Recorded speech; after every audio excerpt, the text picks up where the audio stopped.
Ito din ba kayo magluto ng Bicol Express? Inaano muna. Pinapamantika. Like this. Oh! Kunti lang to kasi. Kami lang ng asawa ko.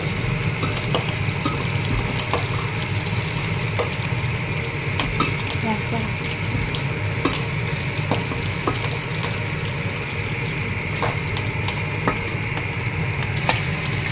Tapos yung pinagmantikaan, dyan ko na lang din ginigisa yung mga sahog. Ako pinagalo-halo ko na yung siling green. Patalsikan. Tapos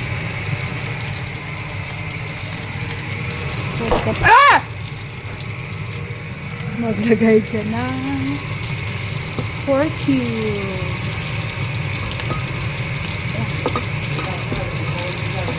Nisa dyan haluin na natin kasi natutunog yung kabila. Ganyan lang ako magboto. Wow, ang bango. Wow.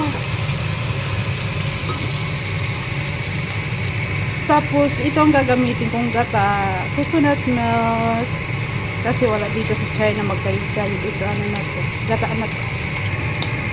Mancharan! Yummy! Sarap! Ang sarap! Kahit di po natitikman, masarap talaga siya kasi kanina pa ako nagpapapak ng baboy habang pinapamantika. And pwede na yan. Maghintay na lang tayo, pakuluin natin ito ng konti and okay na yan. Takam na ako. Kayo din ba? Yeah, bye!